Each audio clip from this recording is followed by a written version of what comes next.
Alrighty. Well, thank you everybody for being here. Tonight is August 15th, 2023. I am so thankful for each of you being here this evening. There is no coincidence. Those who are meant to be here truly are meant to be here.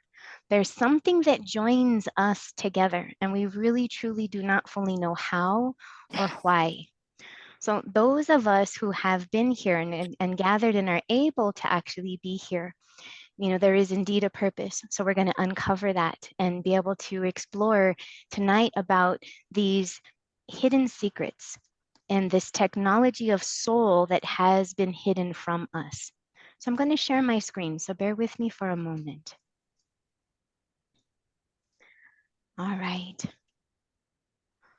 So this evening is the Sacred Revolution of Spirit, Tuesday, August 15th, 2023. And again, it's about awakening the hidden to reclaim the forbidden. This event is all about talking about this new earth. The time of this new earth is now. We are the ones that are truly creating it. This is an interactive event. So please take time, put your comments, ask questions as things come up. And if I miss one, please feel free to call my attention to it. This is really about exploring together. We want to decrypt the cipher and really discover this lost technology so we can live better on Earth. We know how to live and we know how life works and how to work life. Life works. So just as a recap of some of this information, if you have not been able to see so far some of the episodes, it's a technology of the soul. And technology of the soul truly is the practical application of sacred and hidden knowledge for the purpose and the development of connecting to that most sacred, immortal part of our being human. Okay. So in this technology of the soul, what we're really truly wanting to do, the first part is what I call the access point. The access point is understanding that we have our mind, okay? And that is also very different than the brain. The brain is very, very different. The mind and the brain, oftentimes those words are used interchangeably, but they are not the same. The brain is the device. It is the hardware. Your mind is the software. And what we don't understand is that the mind is our access to spirit, okay? So here we have the left brain, very analytical, logical, judgment, always spatial relations, language, assessing, judgment. But with these two parts, that this left brain is highly active. And just like it shows in this color, the right brain. And it really truly is all that. It's about color, feeling, intuition, emotion. And the right brain is really attuned to the heart itself that truly is really in tuned with right brain, heart energy, left brain, mind energy. And what we have to understand is that all of these are components that we must be able to bring together to unify the mind with the heart, to really bring the left brain with the right brain, to be able to bring coherence. When we're able to do this, we can access this central part, what I call the God spark. Okay. So here indeed, the God spark. When we're able to unify all of these parts, we're able to access this. When we're able to access this, this is the spirit portion, which is really that what I call the undilute absolute. You carry an incredible energy within you that literally is made of the cosmos and the stars, that even angels bow down to us, for they know what we carry, for they in service. They are in service to that most sacred part of us. You literally carry an undilute piece of this most incredible God energy of the universe that not even angels carry it within. And they are in service to us to be able to assist us to unify these parts, to become that which we were always meant to be here on this earth plane. A unified heart and mind contained within the body, which is the soma, in unison with the left brain and the right brain, being able to be in balance so that we can create harmony. So the access point. The access point is really about awakening the hidden. Awaken the hidden. And really, this is so that we can reclaim the forbidden. Okay, and this is really what we're going to talk about, and we're going to expand into this much more. Awakening the hidden is all of this first part, everything that we've just described. Okay, so if we were to understand this first portion of bringing the mind in unison with the heart, the left brain in balance with the right brain through this bilateral, unification. This is the first portion of awakening that hidden part of us. We want to do all of these pieces because this is our first access, our first ability to get out of our pain stories, out of this third density energy, the difficulty that we're experiencing on earth. Awaken that most sacred part, knowing that you have that hidden piece within, the God spark. And again, the purpose is so that awaken the hidden to reclaim the forbidden. This is what we're going to talk about this second part this evening, reclaim the forbidden. But in order to do that in this technology of the soul, reclaiming the forbidden, let's understand what it is that we're even talking about. Words matter. They convey meaning. There's a reason that they call it spelling, because our words that we say, think, and feel create spells, which literally create images that create our awareness, that is all of this technology, okay? So we want to reclaim this part within ourselves. So to reclaim, what is it that we're trying to do? We want to retrieve or recover, okay? So this is super important to understand. We feel like something is missing inside of us. It's not missing. We must recover it. And in our terms, we must uncover it. We have experienced so much in our world that has buried this part deep within ourselves that we must learn that is always there. We are seekers. You are here because you are seeking. You are seeking a soul energy and wanting to be able to connect with this. Give me 1 second. We have a couple of people joining us, so give me 1 moment. Several, actually. Pardon me. So as we continue, welcome and joining us. Thank you, welcome for joining us. We're going to continue on with this explanation that we're discussing. So in order to reclaim the forbidden, reclaiming, we have to understand what that purpose is. What is that function? What are we doing? In order to reclaim, we're retrieving that part of ourselves that we think is missing, okay? But it's not missing, okay? Okay. So when we understand our purpose of this second portion is to reclaim, to understand that it's already there. When we do this seeking, we oftentimes, the very, very first thing, if there is one thing that I could ever help and assist that will save you 10 years of your struggling through your searching, is to really understand that this reclaiming part, you're not seeking it outside of yourself. You want to uncover what is already there. May we understand this. What you are seeking that feels like you are missing, that you are disconnected from, is to uncover what is already there. Notice to redeem, to reclaim it. It is already there. It has not been lost. It's only lost to ourselves because it has been hidden beneath, okay? So we are going to understand that we're reclaiming this part of ourself. And what is it that we're talking about? Reclaim the forbidden, okay? The forbidden. So when we think of the word forbid, many of you have been here with me before, some of you may have heard it, but if we understand our language, language matters. Language matters. Now, what do we understand forbidden to mean? Forbid means, okay, don't you dare. It is blocked from you. You are barred from it. You cannot access it. Don't you dare even think about it, right? It's forbidden. It even feels like there's an edge to it that if we dare go there, we're going to get punished somehow, right? Then by show of hands, as people get a sense of that, right? We understand that that is what our language means, but may we understand that our own language has been confiscated from us. Our own language, when we understand the truth of what really is happening, what we are, and how to do this, ooh, unstoppable. So let's continue. By understanding the word forbid, okay, we understand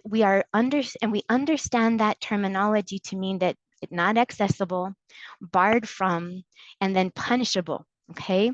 But when we really do understand what it is that we're trying to do, okay, through this reclaiming of the forbidden, okay, bear with me, it's going to take a moment to roll. Again, to bring whatever was under cultivation. So we reclaim it through cultivation. And what is it that we're reclaiming? Okay, the forbidden part of ourselves. So this first portion, if we understand the word forbidden and we break it down into its two root words, words matter, convey meaning, truth has been taken. For, the root word for actually means to be in front of, okay, beforehand, in advance, okay, in situated in front of, okay? So to for means, again, before, okay? The second portion of that word, to bid, as in past tense, bidden. To bid, it literally means to utter, okay, to bring into, command or order to do something, to invite to do something. Why is it that we are told that it is punishable, that how dare we think in advance what we want? You must continue to live and suffer and sacrifice, right? It is forbidden that you dare ask for in advance that which you bid the universe. The very word itself means to declare and ask for what you want in advance. Okay, that's what the word to forbid. But our understanding has been taken, the language has been taken, and our ability has been taken. Not only the definition, okay, but even our ability through the distortion of this definition. Wow, we are meant to forbid. We are meant to forbid. This is how we claim our world, but they want to take our ability from us so that you dare not forbid. Because if you do, you would not claim what they are trying to push upon us. Okay? So when we reclaim this forbidden, why is this important? Okay? That we get to decide which voice we're listening to. What does this even mean? These voice that creates. The voice that creates one of our two realities. These realities. This is where we are at right now in this earth plane. We hold it in the palm of our hands. And may we look beyond what we think we already know about the world. The world is upside down right now, and there's two realities that are coexisting at this very moment. Which one?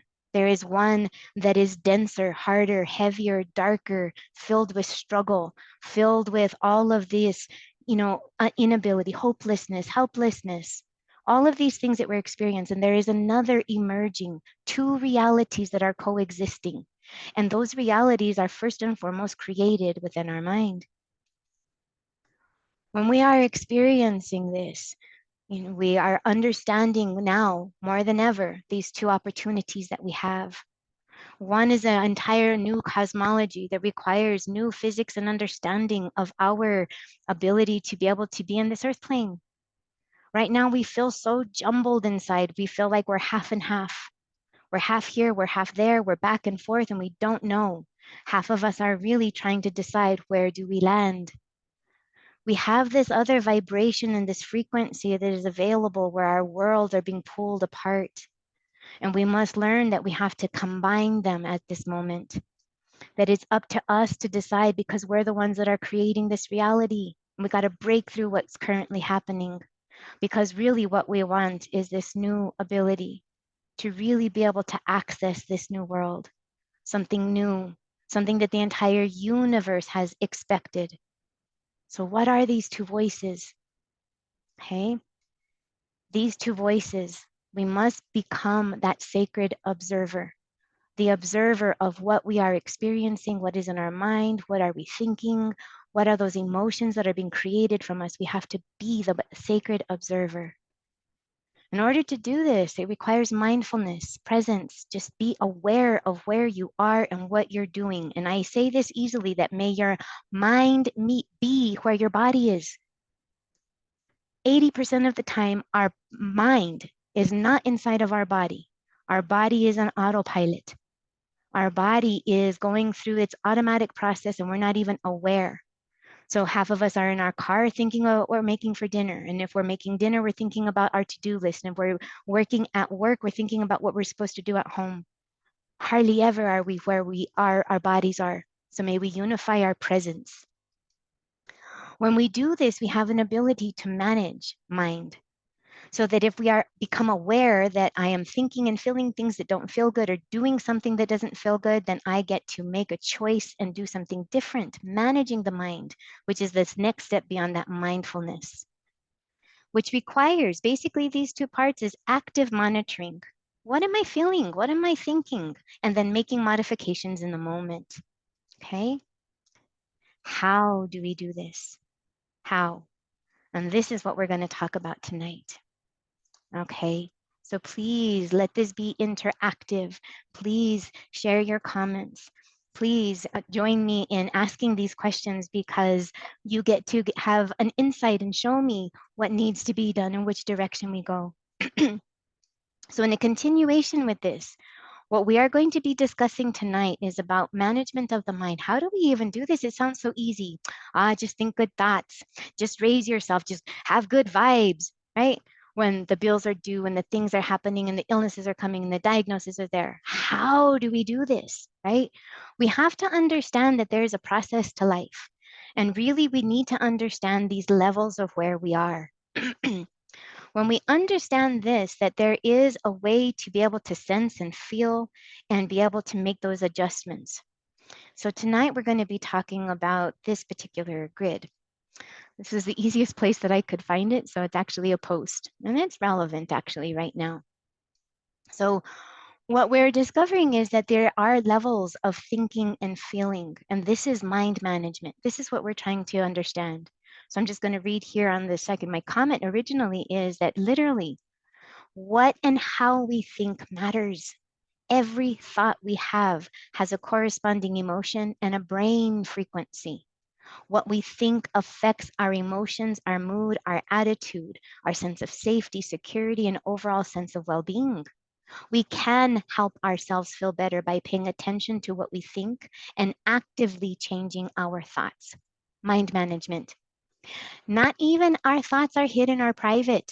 May we know this. This is super critical to understand. Our thoughts, okay, they are not hidden. They are not private. We are responsible even for the thoughts that we think because our thoughts are felt. And we contribute to the overall grid and the experience of our humanity. The more people are attuned to a particular image, a feeling, and we create it. We are the ones that are creating our reality. And a particular movie that depicts this the absolute best, it's a children's movie, is Tomorrowland. At the very, very end, about the last 20 to 30 minutes of that movie are probably the most profound, and there's intermittent truths within that. When we understand how incredible our ability within the mind is and the power that we have, where two or more are able to see the same thing, so it shall be. And the more and more and more people think it and feel it, it shall be. Can you imagine if you and only you want to change the world? How do I do that? One soul at a time, and the only soul, which is you, only you. So what we think and what we feel are felt by all. They can be felt by others through the vibe that we give because we are inter and intra-connected in a web of life. And we don't even understand that. It is this invisible, this is what they call the Akasha. Akasha is a Sanskrit word that just means ethers. In our language understanding in English, it's ether. Ether is available ambient around us. It is that element of essence of everything in energy. Okay. So when we understand these levels of thinking and feeling, our thinking and our feeling, I'm going to stop the screen for a moment. Our thinking and our feeling, okay, are part of our soul's language. Okay. Intuition is the language of your soul. I'm going to repeat that. Intuition is the language of your soul. When we're able to understand that we are being communicated to all the time, to us and through us by what we think, what we feel, what we see, what we hear, these are all indicators of inner communication, okay? Our mood and our attitude shows us where we are. If we are feeling this overall heaviness, and life is getting to us, we know where we are by how we feel. And so we have to actively work on adjusting those parts. And here's the thing. We oftentimes think of, I would feel better. I would feel so much better if they would. If they would do this, I would feel so much better. Okay, right? Oh yeah, that would be amazing. If only everybody would just whip into shape and I would feel so much better. But they are a reflection of us. They are a part of us. Those of us that are displaying these things are a part of us that we cannot see within ourselves. When we are able to feel that and something is coming up a stir inside of us, then we have to have a willingness to look within. That's why they say that this path is very narrow. Very few will ever want to go in this direction because it's a hard path. It's a hard path because it's self-reflection. We don't have the luxury and the ability to blame others. And then we have nobody else to come to our rescue. So we must do the work. And this is how we do it. So as I share this screen once more, so we can really delve into this much deeper. When we understand that this truly is an ability for us to be able to understand and tap into, okay? So just by overall looking at this, now, I want you to imagine that we think of these in terms of levels of like in this lower density. This triangular structure is actually part of one whole, okay? This is this middle realm in which we are living in. If you can imagine that image before of those two separate worlds, there one was darker and one was lighter. So imagine if we flipped this sideways, okay? And that's literally a spectrum, okay? But for today, we're going to look at it as though bringing heaven on earth, and then these lower densities that oftentimes we consider like these hellish realms. Well, it's all right here, okay? So when we're able to understand that maybe we don't quite know, the words, we don't have the language, we haven't developed it yet, we might get a sense of what we feel, however. If I am in this place of feeling exhausted and drained, okay? If I'm over here exhausted and drained, the corresponding energy is overwhelmed and feeling frustrated. And if this is what I am feeling, we have to have a willingness to be able to explore this vibration right here. But what has happened is that we do it more and we stay more attuned to it and we follow it. And then before we know it, we're all the way down here to anger and revenge. Okay. And then we have all this drama and trauma all around us. So what we're trying to do is understand, where are we in this spectrum? Where is our energy? Now, ironic part is we think that, we want to feel this unconditional love to be up here. Yes, yes, we do. Yes, yes, we do. Now, this is interesting though. We're looking at this in terms of quality of energy, okay? Quality of our inner thoughts, our inner feelings. But what we really have to understand is that we are all of it. We're not meant to be all the way up here. Yes, and this is interesting. So we are meant to have that unconditional love, but what we're looking at here is just a grid of emotions, okay? So we're looking at two different things here, okay? When we think about it in this grid, in this spectrum, when I talk about the sacred observer, We want to be in this area here, right smack dab in the center. When we are in this center place, okay, we are neutral and balanced, and we're feeling open and observing. When we are in this position, then we are finally able to really open up and be in that place of open, open observation, okay? Open observation. That's what we want. So even though I would brought this up as a spectrum of emotions, a spectrum of feeling, okay? Really what we're trying to do again is tap into this, connecting our mind with our heart, having this balance and this unification, feeling our body. Our body's not separate. Our body's part of our body holds the energy. If you were, I have the last video where I talked about soma. Soma is about the body, okay? Soma is another Sanskrit word. Soma, just like Akasha, is again Sanskrit. Soma literally means the body. Okay. So when we understand that the body is indeed a part of it, it is that part that is in the material realm, but it holds and contains something sacred. Okay. So quickly, Soma. Soma is a noun. Again, it literally from Greek, Soma, over here, Soma, Sanskrit. Okay. So really what it means is I broke it down into these two parts. When we understand one part of it, let me get rid of this for a second because that's the two parts together. It is a noun, part of an organism other than the reproductive cells. And it literally says the body as it is distinct from soul, mind, or psyche. Okay, so the soma. Now also notice this, that soma in the past has been an intoxicating drink prepared from a plant. Okay. Also, and I find it so amazing that it's like at one time like a narcotic drug, a Sanskrit word, soma. Okay.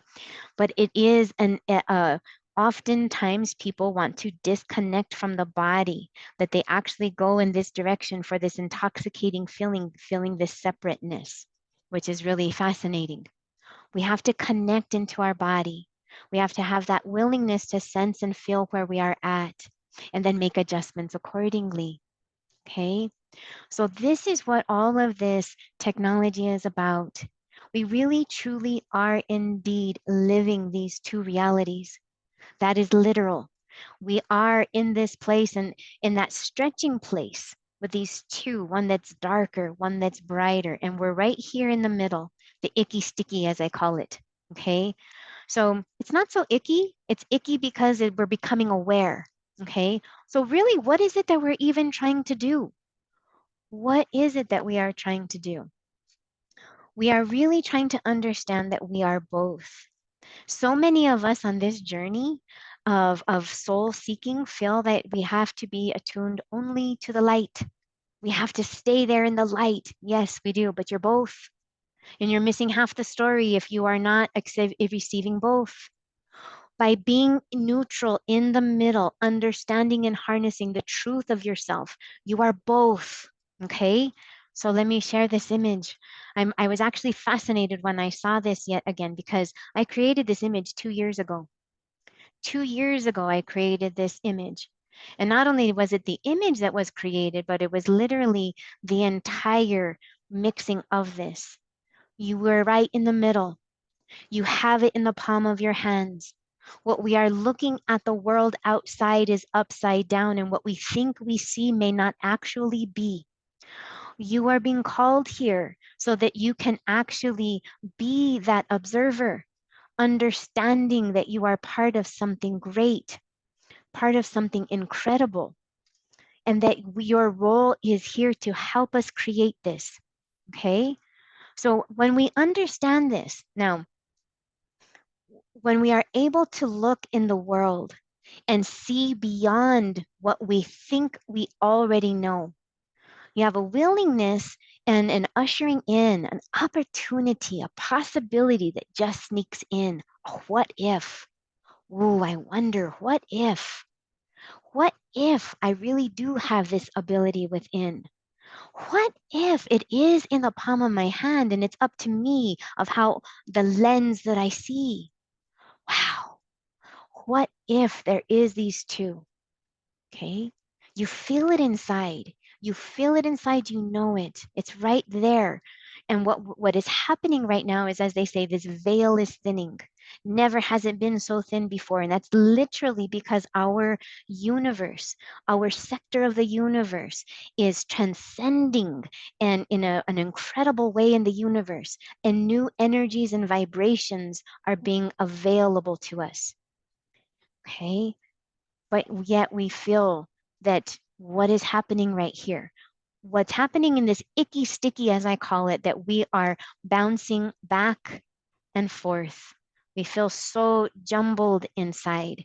We really don't know where we're landing and don't know which way to go. So we must find a tether central inside. Okay. When we understand that even though this pulling apart and this distortion, there is this vibration that's happening. We can unify these two parts together, bringing this world, bridging it together, releasing the parts that are binding us to be able to usher in this new. That is what we're here to do. Truly, we're trying to now take up our place in the cosmos, okay, in a whole entire new way. Okay.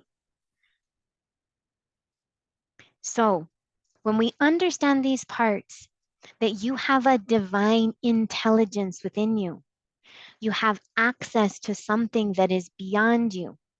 When we are thinking of these voices, what does that even mean? The voices in our head, okay? There really truly is indeed two voices. One was there with you originally from the moment you were even in this realm. That is the part of you, that soul essence that we are talking about, the reclaiming. And it's not so much the reclaiming of it. What you do, well, then let me take that back. You literally are reclaiming your autonomy. You are reclaiming it from, I no longer allow my soul's essence to be used and utilized for this other energy. Okay, so I want to explain something really critical here. You have such an incredible power within you that in the invisible realm on the other side, when I went in my NDE, I was able to see the planet, okay? And what looked like all of these micro lights that look like city lights, like just like what we saw in that image, okay? But they were not city lights. They were souls. And souls in some of these places were dimmer, some of them were brighter, and some of them were not even on. When we try to realize and understand the incredible light that you carry within yourself, okay? We only are capable of seeing between 5 to 6 of the energetic spectrum. Okay, we have gamma all the way down, okay, for everything in between. But our visual spectrum of our human eyes only sees a sliver. And there's another 94 to 95% out there. And I love using this example is that butterflies, can you imagine seeing ultraviolet? Can you imagine if we had ultraviolet vision?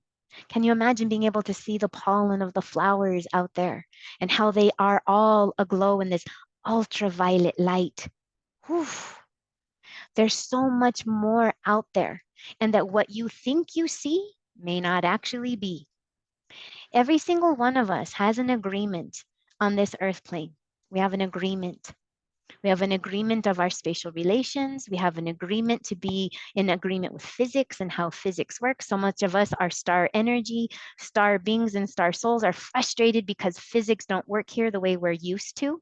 Okay, by show of hands, does that make sense to a lot of people? Okay, the physics here, there's a time delay. It doesn't work right. Why am I here? This isn't working. Okay.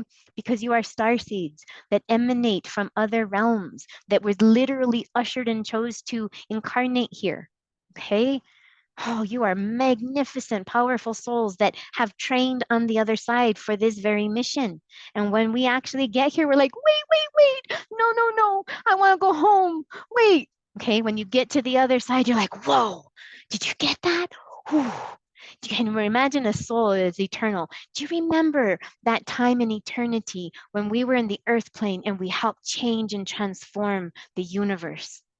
Oh, I just got chills with that one. Oof. Imagine being an eternal soul. Say, remember the time that we were all incarnate on the earth at that time when this thing happened in the universe that unified? Oh, imagine you want to be here. You want to be here. I trust me, you do. Trust me, you do, no matter how hard it is. Do not let the everyday life succumb. Do not let it take your life force. You have a golden vibration and an essence within you that if you only knew your power, whoa, a soul here to usher in the new time of the earth. Wow. Unifying dimensions and time spans. Wow. Here to help and heal the humanity, the soul that's fractured over 14,000 years. Wow. That's what you're doing. But yet we get tied up in, oh my God, can I pay that bill? What did I need to put gas? Okay, I've got to do that grocery. I got to take out the trash. Got to clean out the refrigerator. And we get bogged down. Yeah, that's true too. So we must become that sacred observer. How do we tap into this? We first must understand, where is my thoughts? What am I feeling? What has hold of me? If I have choice of what I want to feel, and I am not feeling nor thinking what I am choosing, what's controlling? Something has control. That's the other voice. That's the other created voice that is playing out. That is the voice within. You can't do that. No, no, no, you don't. Yeah, you're tired. We're tired. Let's not do that. Oh, you needed that other class. It's not your time. Oh, look at them. Oh, they're going to judge you. Oh, that part that's all consuming, that has our attention, is the distraction. That's the part, the voice in our mind that has us so consumed with everything else. And then it's competing for all the external energy, right? What do we listen to? What do I play? What am I watching? What am I engaging in? Okay. Are we being purposely manipulated? Yes, we absolutely are.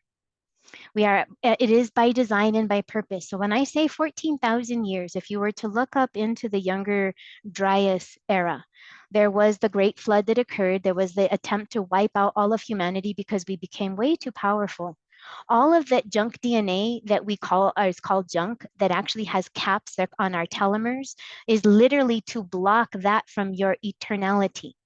Our DNA has literally been manipulated to put caps on the end of our DNA cells that were always meant to be replicating and extending. If you look up telomeres, okay, you will literally see where they've been capped so that you would not be able to be that eternal being. Lifespans before I have literally were quadruple what they are today.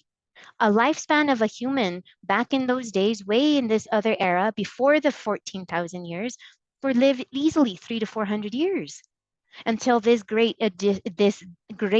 attempt of distinction. Okay, so a huge flood and also a species.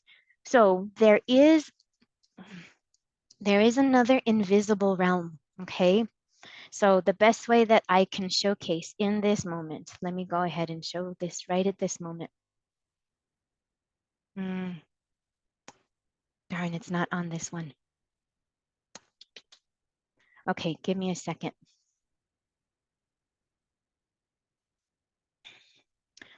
It's interesting. Okay, actually, let's go with this one. When we understand our place in the cosmos, okay? So if you can see that right here, there's a glitch in my system. You can kind of see where it's a little glitchy, but it's here. I'm feeling it. Okay, this is what we are. I don't have a green screen. And right here, we're seeing that, wait a second. There's this other reality that is happening, okay? And then something is blocking me, and I'm seeing that there's these two parts, okay? So when we were showing these two Earths side by side, they're not side by side. That's only imagery to help us get that understanding. When we literally understand they're superimposed, intermingled, literally right here, okay? Heaven is not a place we go. Heaven is a state of our being. Hell is not a place that we go. Hell is a state of our being. What are you creating? What are we feeling? Where are we at?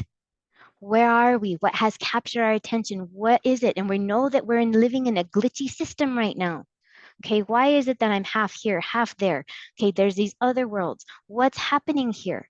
Okay, everything is to block you from this understanding of, okay, truth, reality. Okay, these two worlds are not side by side. They are all right here. And it's not something that's outside of you.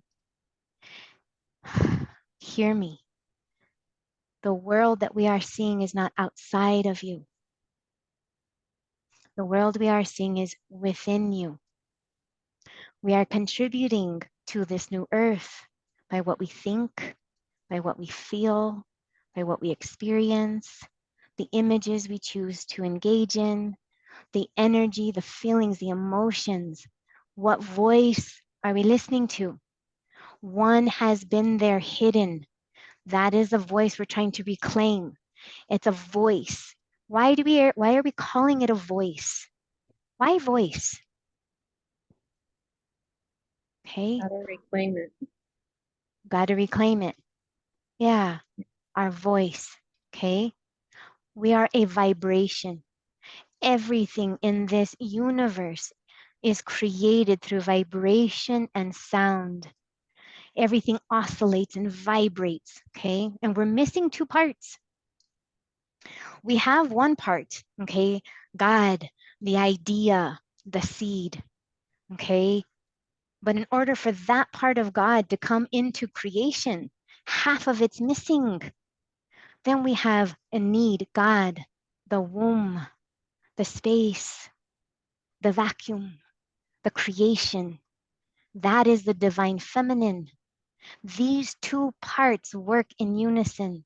So we have God, the masculine, the seed, the idea, the a want and the desire for creation. Okay, the energy of creation.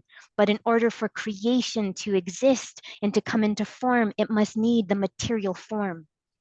And it is the material form. This is prime mortorial. Prime, first axis, first and foremost, mortorial, made of essence, because it's primordial material. Ooh, pure creation essence. That is what you are. We emanate from this unified field. You are an undilute piece of absolute that has showered down like a raindrop. And inside your raindrop, you contain part of this whole unity. You literally contain all of it. And how is it possible? How is it possible that you can contain all of it within you, the absolute? How is it that you contain it? Because it's not a thing you hold. It is an access, the access point. It is a portal. You carry a portal in which to access this, that it may flood forth within you, so that you may extend it beyond. Okay. So part of my initial initiations and trainings, I have over 8 years of shamanic study apprenticeship. And understanding these energies, these prime mortorial energies and these vibrations that we're made of. One particular intensive weekend working with medicine and plant medicine and really wanting to understand and connect, I was given an introduction, and I will share it with you this evening. And I was in this place of deep, so plant medicine in a shamanic weekend, not peyote, not ayahuasca, not grandfather Pachuma, but something similar. In this place, actually being able to, and I was not able to hold grandfather Pachuma, okay, as a cactus, a plant medicine, because I'm already there. So I literally my body ejected it, but literally in this most incredible space and in this place of writing. And what ushered forth, okay, was this. I am a warrior goddess of the universe, incarnate in this body by choice, divining the light within and emanating it throughout the limitless. I am timeless. I am fearless. I am a wielder of the absolute, a sacred weaver of the infinite web, anchoring truth in the here and now. I am a warrior goddess of the universe. And it just repeated itself. Wow. And it's taken me 10 years to decipher all of that because it was given to me at a time when I didn't fully understand. Wow. We are wielders of the absolute. To wield, may we understand that terminology. You contain nothing. You hold nothing. You're not trying to recover anything. You're not trying to tap it. You're not trying, you wield. So those vibrations and those energies where we're able to tap into and feel, you become a wielder of energy in unison with vibrations around you. You will begin to be in a state of flow and grace, that it flows through you, that you begin to unify and sense and feel all of this, and it begins to usher through you. We are here to reclaim the forbidden. So do not seek outside of yourself. May we understand that to save 10 years of your suffering of your spiritual journey, 10 years of understanding that that thing that you're seeking is already there. It is begging you to connect to it. And we will suffer when we try to seek from it outside. So the more you're able to bring it in, and by understanding that these vibrations work through you. Okay. So next, not sure it's the plan. I believe it's totally avoidable if we just listen to the act before it gets to that point. If of course, that's easier said than done. Absolutely. So everything by design wants to hold us to that darker energies. Everything is meant to keep you there, including our own brain. Okay, including our own brain. Our brain is so efficient, it tries to protect us, but it needs to stop. We need to give our brain a new job. Our brain is very efficient in finding patterns. Our brain has been realizing pattern from its inception. So this voice that I'm talking about that is trying to protect us, the judgmental voice, the one, don't go there, look at that, oh, don't you dare have courage to do that. No, just stay quiet. Okay, let's now look at what they're doing. That voice, that is a self-created voice out of protection from ages 0 to 7. When we were in those places of all the repetition that we received over and over and over. And then after that became solidified, we began to put into play and engage the mind. And the more that it was reinforced, and then it was reaffirmed. And then as we move into the second phase at age 14, okay, now we're actually, oh yeah, beliefs are solid. That's exactly the way that it goes. And your personality is already developed and set into in that place, in that solidification. So by the time you turn 24, oof, prefrontal cortex already developed. That part is dominant. You've already experienced and how to observe the world. And your brain is so efficient that it will actually reject information that it cannot reconcile and it cannot balance within itself. It'll just bounce it out.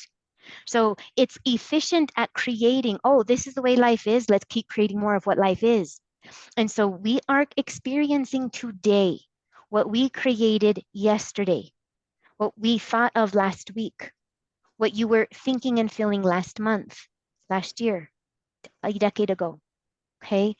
You are not creating your world today, but we feel so frustrated because this part that is hidden inside of us that's totally observing and saying, what about me? This doesn't feel good. Okay, that part of us is saying, I'm still here. That's that anxious part of ourself that is dying to connect with us, saying, I know there's something better. That's the icky, sticky part. But know that there really is all jumbled up into one.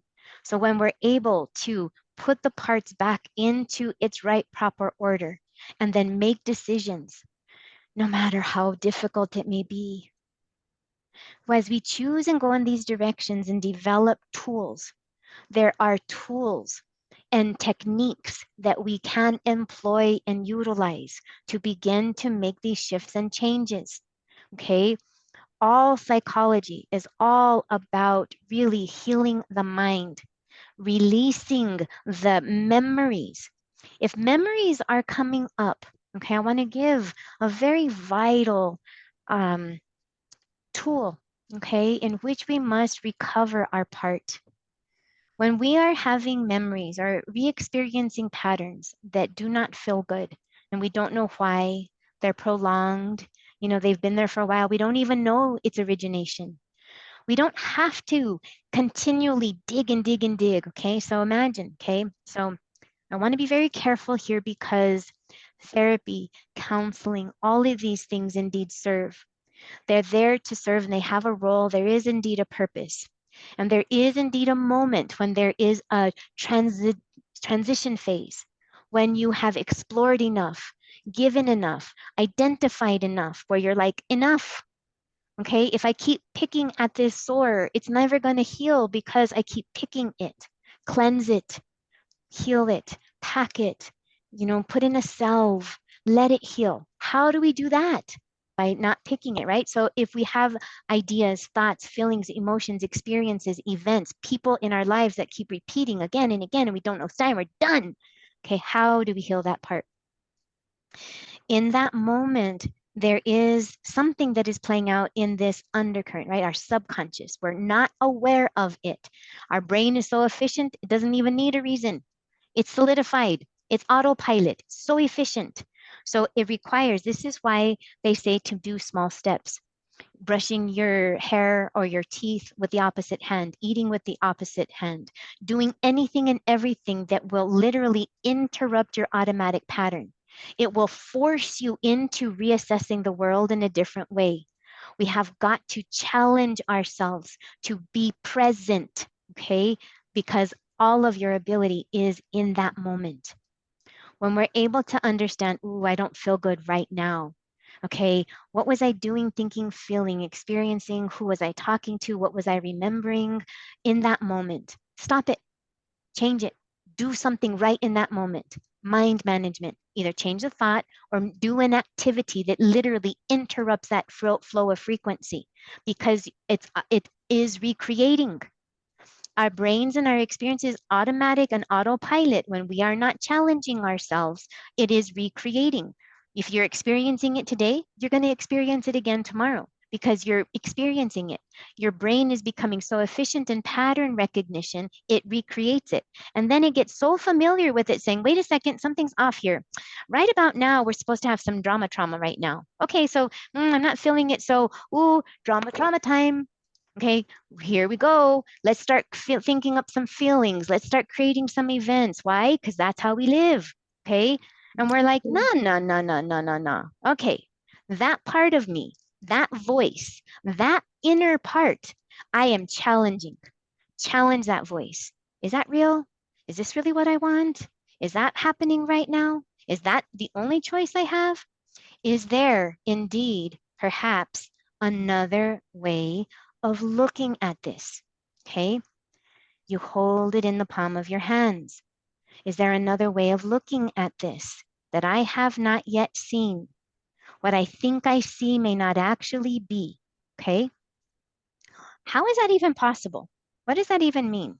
What I think I see may not actually be. These eyeballs, okay, these irises, they're just literal open window sheaths of light. Literally comes directly into your eyes. It processes and assesses the light. It is making a determination in the mind, crisscrossing with the brain, ricocheting off of the occipital lobe, determining and interpreting what you see. Okay? Your brain is interpreting what you see. Your eyes aren't showing you. How is it that people can stand side by side and one's like, oh my gosh, you see that? And they're like, what are you looking at? Don't you see that tree? No, I don't know what you're looking at. Don't you see it? And then they're like, oh, all of us, oh, like it appears in front of you. If you've ever had that experience, oof, I even challenge you to even go on a drive, say you're automatic autopilot going to work. Instead of being an autopilot, tell yourself when you get in your car, okay, right now I am asking, okay, show me something beautiful I have not yet seen. Challenge yourself. And then you're going to be like, oh my God, I saw this thing. And they're going to be like, it's always been there. You could be like, no, it hasn't. Yeah, it has, right? Okay. So this one, sometimes even when I'm even a really good mental space, uncomfortable things still happen.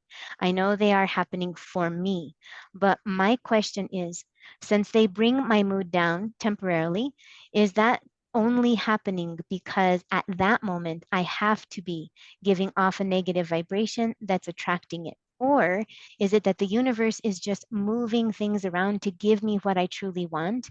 And this is uncomfortableness is just part of the journey. In other words, are the gray areas a normal part of the process? It's actually indeed both. So there's two processes that are happening at the same time.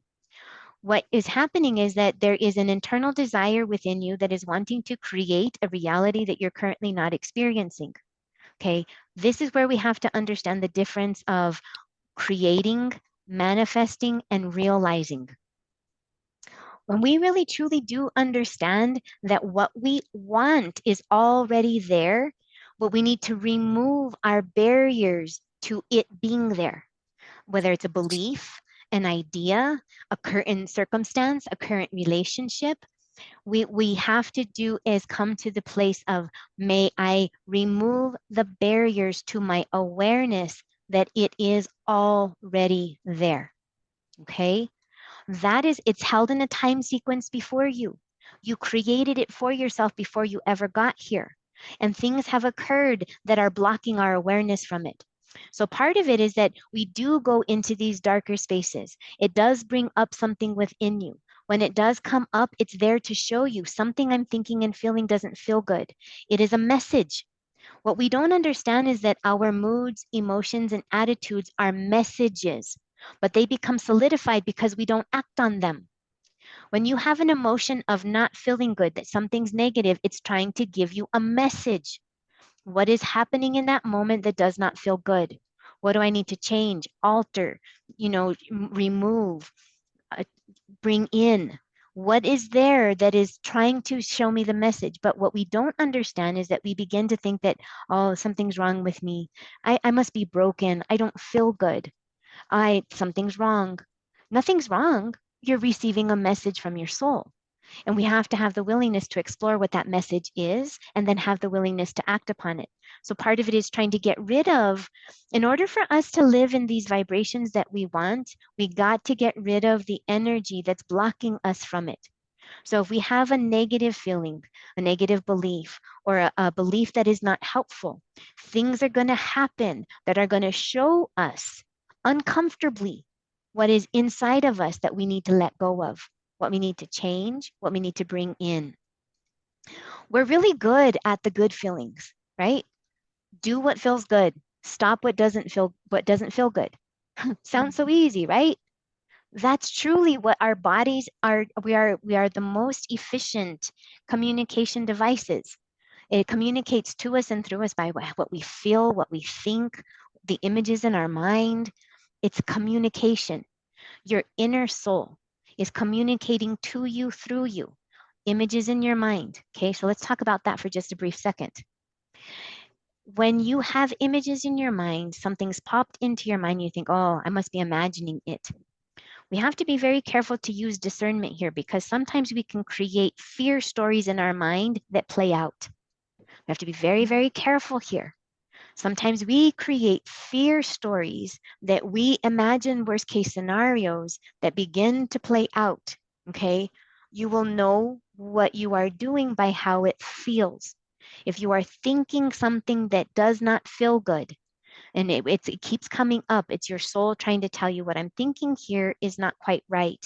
I'm missing something here that I'm not getting the full picture. What piece am I missing? Maybe there's some other bit of information. Maybe I'm not meant to go in that direction. Maybe I need to change something. Where we get caught up though, is that even when there are good things that are coming to us that are also scary because change is hard, right? But yet there's still a feeling of hope. There's still a feeling of possibility. There's a slight bit of excitement. And the way to check in with yourself is that, what if that thing was taken away from you? Okay. Would you feel relief, or would you feel like, oh, I failed? Oh man, I missed it. You will know where you're at by how it feels. Your soul communicates to you through your emotions, your mood, your attitude. If it's a mood, it's prolonged. If it's become an attitude, ooh, we've have a lifetime of stuff, right?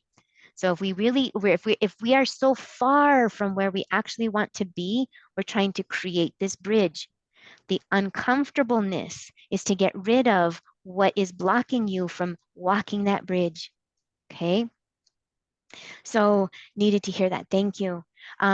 Are we being, I think I already read that one. Can we attract seemingly negative things to help us move better things? Yes. Okay. That is the plan indeed.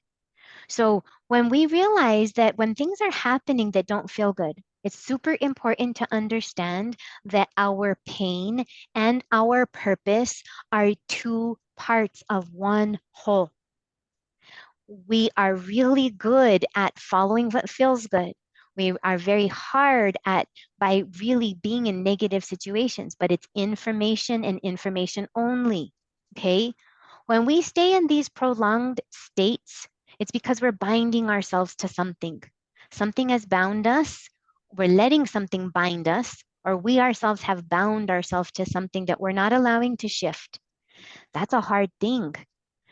We have to learn how to be in flow states. We have to learn how to be mobile. That's why we want to be in that middle section. Okay, so if you imagine the two triangles again, okay, if we can imagine these two triangles again, but flip it sideways, okay? So we're thinking of it in terms of like heaven and hell, up or down. But I want us to begin to think of it as a spectrum. So I wish I could flip this on its side, okay, as a spectrum. And if we're able to understand this, okay, no matter what, regardless of which direction it is, we want to be right here because this is the sacred observer position. Sacred. Why sacred? Sacred is because you're not listening to that judgmental voice. You're not in this pain place. It's not berating you. It's not holding you back. You're in a place of neutral, a place of listening, observing. You're just in this place of observing. Okay. What we are really trying to do as we create these places for ourselves, creating this heaven on earth. Heaven isn't a place we go, it's a state of our being. What we're trying to do is understand these parts and bring that feeling inside. When we are able to get a sense of calmness in our body holds emotion. Part of us has been trapped in those pain spaces. When we are stuck in those lower vibrations that keep playing out, we got to recover our part. And the best way that we can recover this, so just briefly, I am a certified medical support clinical hypnotherapist. This is really about understanding our ability to use the mind. When we have imagery, even the word imagination implies, I made it up. I'm just picturing it in my head, but it's not real because it's not this tangible, solid object, right? Wrong. Okay. What we see in our mind, in that other 94% is more real than you know. What you see with your physical eyes is a sliver of the story. You have access to something so much more. And our ability to access and tap into this truly is our ability to see within the mind, our imagination through use of imagery. Imagery is everything, everything. So whatever we see here and also see out there, okay? When we understand this, we can begin to work with it. We know where we're at by where we feel. And what we really want to do is be in that observer position. When we feel that we have fallen into emotion, oh my gosh, this ecstatic thing has happened. I got this job and it's going to be great and I'm going to be up here forever. And then a week later, oh my God, that boss sucks. Okay. Like, oh, if you think we got it, we achieved, we arrived, and it's going to be, and until the next challenge. What do we do with that? We have to understand that it's a state of our being. You're trying to create a very steady, centered place within where you are neutral, watching, being observant, and at the state of readiness. So when something good happens, go there, feel it, come back. And when something happens that doesn't feel good, you can go there, you can feel it, but come back. Okay? This is what's wrong with us right now. Is as we work in these realms and we think that I'm only supposed to feel goodness. I'm light and we're bringing in this new earth and I want to be only up in this unconditional love. Well, you're a human being with this full spectrum and you're missing half the story if you don't allow yourself. Where do you stay? Where do you gravitate towards? Okay? We want to have this open state of readiness going into it, thinking and feeling. May your mind be where your body is. So if you're noticing that I am not connected, I'm driving, but I'm on this other thing, and you're always ahead of yourself, unify yourself. When we are seeking God and answers and everything, may I teach you these skills for yourself so that you can tap into this world and wealth of knowledge and soul within you to become this enlivened being that is here to serve. Ah, that's what we're here to do. That's These are the beautiful. ways we do it. Okay, thank you. Thank you for that. So I know we've been talking a lot, and I want to offer up an opportunity that although some comments have been placed in questions, can we attract? Okay, I think I got these. But if we are always picking up on the external energy, how do we do that? A lot of times I feel like I'm not feeling well because of external energy. Absolutely. If you're here, we're highly empathic, right? Empathy. There is another process, okay? We are not separate. I have this skin. This skin is an organ, okay? But my vibration, my energy extends far beyond my physical body, just as yours does. It is measurable.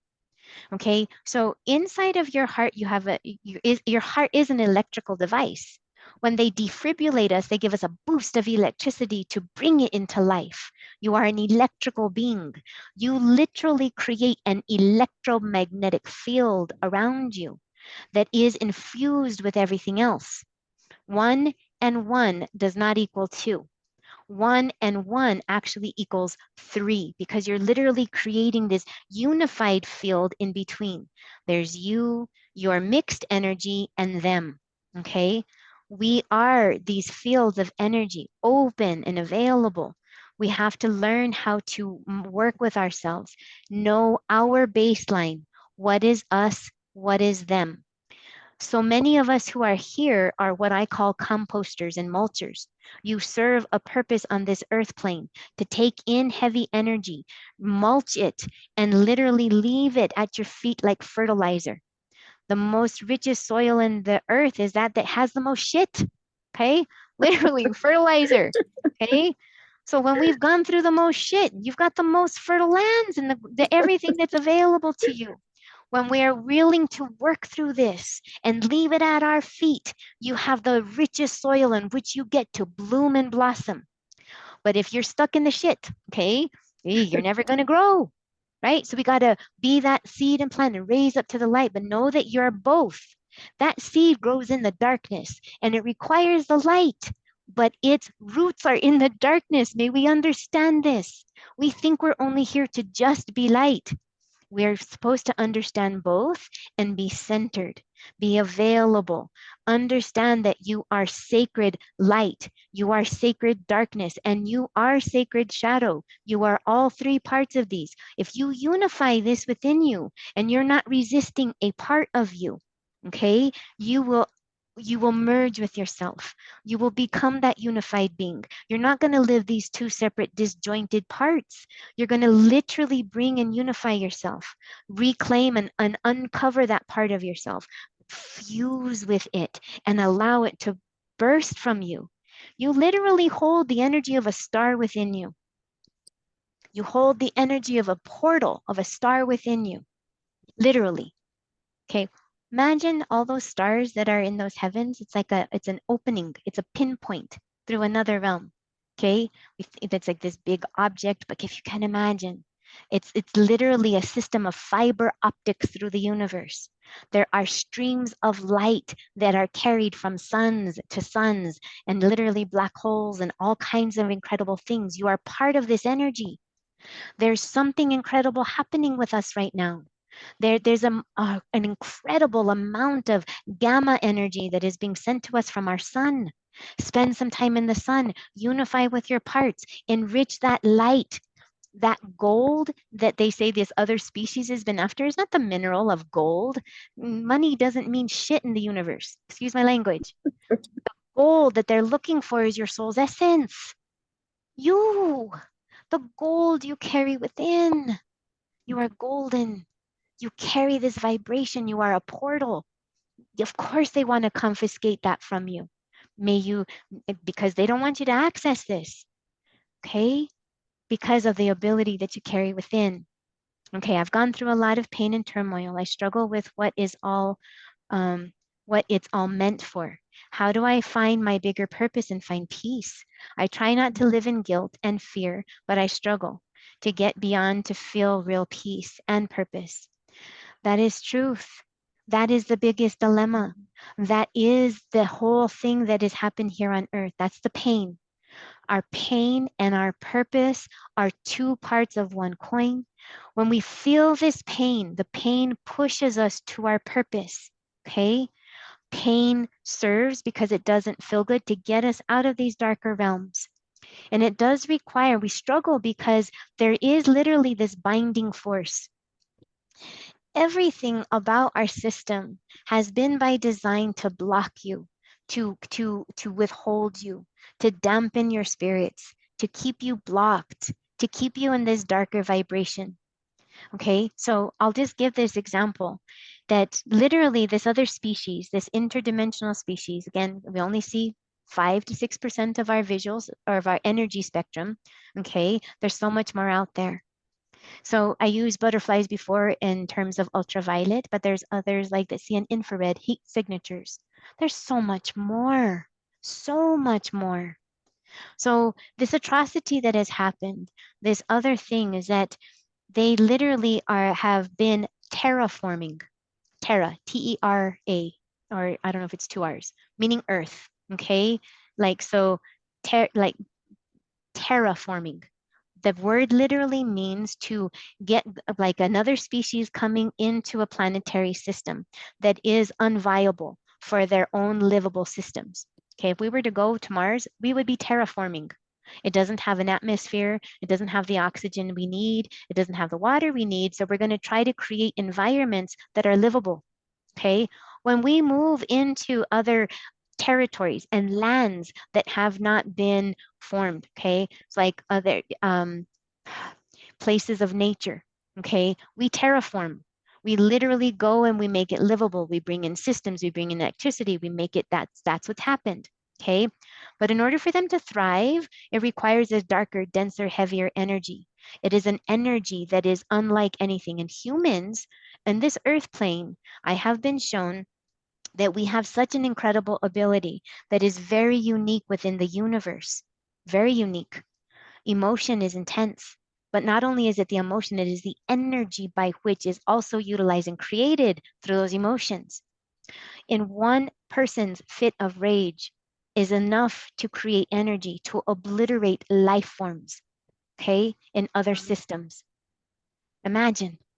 So if one outburst has the ability to obliterate life forms in other systems because of the amount of energy that it is produced at that moment, imagine what we're capable of and look at what's happening to the earth. Look at how they have confiscated the gold within us to utilize it for their sickened agenda to keep us trapped feeling darkness because that's where they thrive. Oppression, suppression, darkness. All you have to do is look at our pollution. Whatever is happening on the macro on the outside is also happening on the inside. We're poisoned on the outside, we're poisoned on the inside. You're not separate from any of this. This is what they wanted. They're terraforming. So we are here for this new earth, this new earth. And the time of this new earth is now. We are the ones creating it by what we think, by what we feel. And I know that it's so heavy and so devastating. I know this, but it is not your fault. There's nothing wrong with you. You have not done anything wrong. You're not doing anything wrong. It's just that we have not been taught. We have not been taught how to do this. How can you blame yourself? How can we be so hard on ourselves when no one has taught us these things? These things have been taken from us, this technology that we have. Okay, who is the they? The darkness. Oh, okay. Is that every single system that is out there? So it is our economic system, our housing system, our monetary systems, our education system, our legal systems. It is every system out there that has all been structured to bind us for you being an autonomous being. All of these systems are siloed pieces of one big entire whole. Time does not operate for these other interdimensional species that I'm talking about. They've been on this planet for 14,000 years. They capped our telomeres on our DNA. They literally stopped and blocked a lot of this. There's other false densities that are literally being like a signal. There is a false gravitational energy that is actually being, all this stuff that's happening on the earth, underneath the earth, this false density, and then the earth is actually trying to rise above. So this they is, it's so much bigger than we can possibly imagine. But this is what has always been shown as the battle, the proverbial battle of light and dark, good and evil. It's oppositions, duality. The they is another species, and the they is also a darker being, okay? Trapping souls for our undiscovery. We are here to hold, we have a portal, okay? And we're meant to fuse what I call soul and spirit fusion. Okay, so I see some things popping in. So we choose to be here right now, knowing this time is such great darkness, and that we are part of trying to turn it back to the freedom, the light through the awakened consciousness. Yes. Okay, what was this darkness not supposed to be part of the human experience? No, it wasn't. That's why so many souls have been ushered and called in like an SOS from other solar systems, other planetary systems, and universal systems. Many of you here that are here tonight are star seeds that have been called from other star systems so that you can actually usher this in, and you're here for this. Like I said, we are here. That there is a grand waiting list for souls to incarnate here. And we get here and we feel so small. We feel so hopeless. We feel that we've been brought here against our will and that we're here to suffer and to be tortured. But you're not. You're literally here to be that warrior soul. You're literally here. But see, part of us being here is that what has happened on the planet is this again, the veiling, the covering, the confiscation of your soul part. We are here to recover it, uncover it, reclaim it, enliven it, fuse with it, be it. Okay? That's what we're here to do. But for this species, okay, part of it is this great horrific event, this amnesic event, okay, that we have such a disruption within the psyche of humanity that we feel something so horrific we can't even attach to. We don't know it. We feel like something has happened and we can't attach to it. We can't, but we feel it, we sense it, we know it. So many of you who are here have also been incarnate at other times. Atlantean times, Lemurian times. We're part of this earth to try to bring soul in and have now chosen to be here to be part of it because it was taken from us. This was not meant to happen. So if you look at the Kuiper belt, okay, that it is an asteroid belt. There was literally a collision that like literally a planet that is supposed to be missing there. There is indeed this great horrific event that is imprinted within the psyche of humanity that we cannot fully grasp and feel. That's what we're trying to uncover. We're trying to claim that part of ourselves, but it's so traumatic because of how it has happened. But we are here. We forget the magnificence of what we are, or what we carry, what we're meant to do. So pain ensues. Pain serves because pain pushes us to our purpose. And when we're able to attach to it, We got to retrain the brain to let go of the pain parts. Retrain the brain to let go of the pain parts. We got to go and recover that soul part. So if events are consistently happening and they're happening now, change needs to happen now. We're resisting change that needs to happen. If it's something that has happened in the past, it's something that has a hold of you. You need to recover that soul part of you. And perhaps we can delve into that in a future episode of doing a soul retrieval, bringing that soul part back. There is a way. The most important thing is connect to and know that you carry something so incredible. Everything that we're seeking outside, the peace we want on the outside, that's what we want situations to be, we also want that here. So we got to really be willing to do this thing of, again, mind into service to heart, the left brain in service to the right brain, doing all of these pieces to ground, connect, breathe, meditate. Okay, and it may not even be so much meditation, but have contemplation with observation, be mindful, making adjustments, paying attention. It's a lot of work. It's a whole lot of work, but so worth it. Because if you are not awake and you're on autopilot, these things already have hold. We come into behind the wheel and take control of our experience in this way. And this is how we begin to do it. Okay, I've been suffering from reoccurring pressure in my left ear, accompanied with insomnia, and everything that you've been saying, reminding me why I'm choosing to have that. I'm only starting to get it, and dang, I'm stubborn. Aren't we all? You know, here's the most incredible thing too, is that may we know that we are also going through one of the most incredible biological shifts that has ever occurred on a scale in humanity, okay?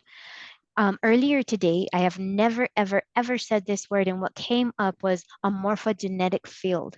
Okay. And what I understood is like, ooh, morphogenetic. It has to do with cells, but a field. So cells that are accompanied in a proximity of the heart will become heart cells. Cells that are in the proximity and all around the liver will become liver cells. Okay, it is a morphogenetic field that cells will literally create and become what they need to. Yeah, morphogenetic fields. Okay, so yes, Antoinette. So this was like the concept of even outside externally, the morphogenetic field is not different than the 0 point field. The 0 point field is the point of creation. It is where we all emerge from, and we all have an optimal code for our health. When we are not having when we are having physical ailments and we want relief from it, there's something that is happening internal that we must create a balance within. Okay, and we do have the ability through giving instruction and activating our DNA for our healing. In the podcast that I gave everybody a link to in that Sacred Revolution of Spirit is indeed on July 11th. And I believe that it's in the notes of exactly where, I think it's like at 20 minutes and 50 some seconds, that there is a spontaneously guided meditation for the healing of our DNA and also connecting into the God spark. I invite you to watch it. There's something so profound that was within it. So first to connect you to the God spark and then to also activate the DNA. So I invite you to watch that because there are indeed ways to be able to tap into this. Okay, we are far more incredible and powerful than we can imagine. There's a YouTube channel that creates those morphogenetic fields. Okay, thank you for that. I'm gonna have to look into that. Yes, for every ailment and everything. So yes, we can tap into our ability, tapping into by understanding all of these energies, vibrations, what it is. All of these are indicators. It doesn't feel good because everything takes us on the outside, right? So what we're trying to do is come back into this internal part, soothe here, connect here, operate from here. And it is literally a reversal of our engine. In order for us to be in the 5D, this is where we need to be, okay? We have to release and let go of these parts, and this is how we get there. So This is just a beginning and just an introduction. And I know that it's very difficult to try to go into all of these places within just these limited amount of time. But the more we're able to talk about it, remind ourselves, connect with others, really work it. And it doesn't have to be work, you know? It feels like work at first because we don't remember. Why we don't use our tools when we don't feel good, I don't know. Well, I do know. It's because it wants to keep us there. How dare you use your tools to feel better? Okay? We want to feel better. Use the tools, but it takes that first initial effort. It takes that first decision on our part to give that moment to be able to go in that direction. Okay? And if God wanted to experience everything infinitely through us, we are all responsible for our experience and to reunite with our God source. Absolutely. So when we are here all united in the all, where everything is, there's also nothing. If we have everything, then there is no thing, right? Because there's everything. So we emanate and we emerge like these raindrops, like I described. You are a singularity. You are this emanation from this place. You carry this essence within you, this God spark, a portal to that. But you are individuated. You carry this most incredible personality. You are a personalized piece of God having an experience in this earth plane. You are eternal, that even angels bow down to you, to what you are. We think of angels being as a higher phylum than ourselves, closer to God, absolutely. But they know what we carry and what our potential is. They're in service to us. May we know this. So yes, okay. Nextly, I've been working on transforming my morphogenetic field. The more I do it, the more I find myself stepping out of my old self, like shedding skin. It's beautiful and fascinating to find new me again and again. But I'm struggling with the same physical pain, anchoring me back into the crap field. Oh, yeah, okay? Because that is the system.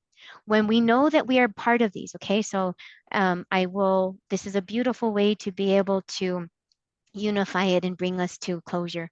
And are our lives predetermined, as many NDEers say? And if we have a say in the co-creation? Okay, really good question. Okay, so everything is a potentiality. Everything is a potentiality.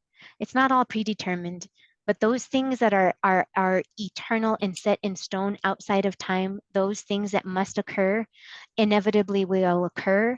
And the amount of time for its singularity collapse is up to you. There are sometimes often when some soul may choose not to go in that direction to fulfill their part, and therefore karmic, not debts, okay, but your soul's contract will be fulfilled. And it literally will go into these realms to unify and understand that, okay, what other soul is also working on this issue? What is those that are actually in equal balance? If this person has this component and this person has this component, and they're here to learn something, you'll be attracted into each other's field. Okay, those are potentialities. Not everything is set in stone, just like on vacation. Okay. So quite literally, we are on the other side. We have a generalized plan. We work with a whole team. We work with an infinite. If with the ability to manage all of this we can't even begin to fathom the management of souls and events and experiences and time. Okay, this is why time masters and keepers. Oh, we can't even begin to understand it. We create these events and these storylines. We invite and have potentials for people in certain events. Those that are absolutely meant, if you have a soul agreement with an individual, okay, and say the person doesn't fulfill it, then it sends a ripple that actually has to be readjusted, okay? But we have the ability. Free will and choice is most sanctified on this earth and the universe. Okay, free will and choice is the most sanctified thing within the universe. You can get here with a full plan and just say, scrap it all. Okay, but then you're going to get to the other side, and that's what's happened with the souls on the planet, that they have an agreement, they have a soul's mission to get out of the earth plane, and they've been playing it out for 14,000 years, trapped. Soul technology obscured. and confiscated from us. Okay, infiltrated, confiscated, trapped. So it's not all just set in stone. You have the most sanctified ability. Now, get this, okay? Say a soul in one lifetime has made the decision that they believe in karma and the paying of debt of karma because it has been instilled. And heaven is not a place we go. It's not like an obliteration on the other side. You've created an imprint, a belief within the being. Okay. And then we have to play this out. So if you are in lifetimes after lifetimes because you are in this reincarnation wheel, never fully, able to go and assimilate and transcend, trapped, right? Okay. What we have the ability to do is understand if in one lifetime, the belief changes. Oh, wait, I'm not a soul that's trapped here. I am an eternal being that has the ability to experience anything and everything in the universe. That I have the autonomy for my soul to choose where I go after my passing. That it is not going to be confiscated and I will not be told that I have to come back because I have to. That has been happening on the planet. Okay. 80% of people are like, this is my last. I don't even want to be here. I never wanted to come because the choice was confiscated. Now, part of us wants to be here. The moment a soul chooses to be tethered to the earth plane, they must go through the full spectrum. And we must find the soul way to get out of it ourselves. And we will reincarnate until the soul gets it. Okay, so I know that's a complicated answer to go for a very semi-simple question. Okay, not everything is always set in stone, but you have a soul's purpose, and it's up to you and the amount of time in which to do it. One lifetime or 20. Okay, it's up to you whether we get it. And then when we're able to change a belief in one lifetime, because lifetimes are all coexistent at the same time. When you change it in one lifetime, you send a ripple through all your lifetimes. And then you finally are freeing yourself from the trap of the belief. Okay? Complicated. I get it. So I hope that kind of opens up the discussion. Okay, should we use law of attraction to co-create? It's not even law of attraction. It is a state of your being. Okay, it really is that we think that we're trying to manifest, that you're trying to create it out of thin air. And if you're good enough, and if you hope enough, and if you work enough, okay, law of attraction, you got to be it. You got to experience it. So when we attract it, it's not so much that you're attracting, is that what you're doing is you are modulating your frequency to that reality. When we understand the technology of this, okay, that's what attraction is. You're not attracting anything to yourself. It's already there. You're not trying to call an absent thing to you. It's already there. We're removing the barriers to our awareness that it's already there. So you must modulate your frequency to its existence of where it exists, okay? So that's what attraction is. You're not trying to attract something to yourself. You need to modulate your energy to it. It exists in a realm and a reality that you're not currently experiencing right now. Why? Because your frequency is out of alignment with that which you desire. So you got to align your frequency to its existence. So you got to say, well, what is it there that I think I'm going to get that I don't have now? How can I create that now so that you can actually remove the barrier to it already being there?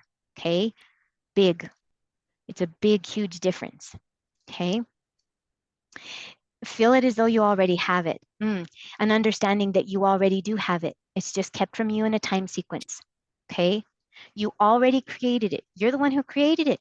If you have that desire within you and you feel the calling within your soul, you created it for yourself before you ever got here. And the universe knows every person, place, thing, situation, event, and circumstance that needs to be mobilized for it to be created for you efficiently. You are not creating. You are not bringing it to you. It is already there. You just need to modulate your frequency to it. Okay? It's already there in a time sequence, in a reality that you have not yet felt yet. So what is blocking me from it? What do I think I'm going to get when I get there? And how do I do that now?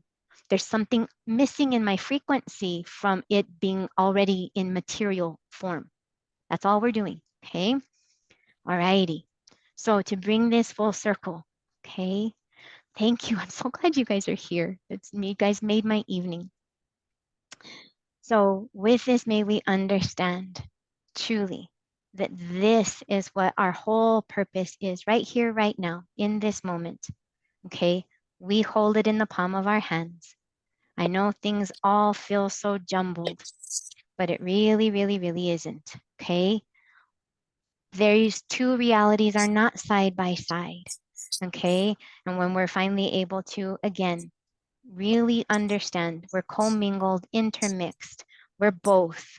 And what we're really trying to do is unify these two parts, bringing in this new energy, this new light frequency from the suns, bringing in and unifying our parts inside, okay? So that we can really release and crumble those false realities around us and really, really create that new earth. You are here to create it. You're part of it. Your soul has called you here. You're an eternal being. Okay? Which voice do we listen to? Alrighty. I deeply, deeply thank you so much from the bottom of my heart for being here. Okay, so that is here right now. It's right here. We must remove the barriers to our awareness that it's already here. Okay, and then will incarnating on earth continue to exist? It will, but we are transforming the earth plane. And so we are literally at the moment to usher in this new time, that those of us, we are here at the most critical time. You are a warrior of the cosmos being brought here. I know it doesn't feel like it right now. I know we feel like we're hurting and we're in pain, but your soul has called you here and you are a warrior to bring in this new time. And there is such gentleness, okay? Yeah, truly. Wisdom warriors, okay?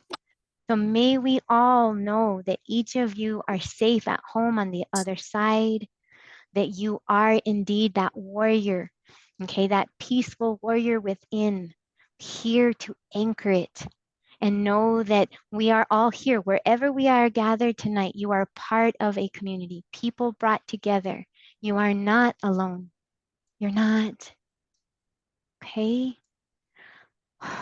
So may we connect, ground, spend some time in the sun. Okay? And let this just sink in so that as you go to bed tonight, wherever you may be, just allow these shifts to take place, reaching for that part inside and allow it to come out. Okay? Thank you, everybody, so much. I hope you have a beautiful, beautiful rest of your evening. Okay, so may you have many, many blessings. Righty. Thank you, everybody. Okay. Good night. Good night, everybody. Thank you so much. Thank you. Thank you. Okay. Blessings. Bye-bye. Blessings. Thank you. Blessing. Thank you. Thank you so much for being here, each of you.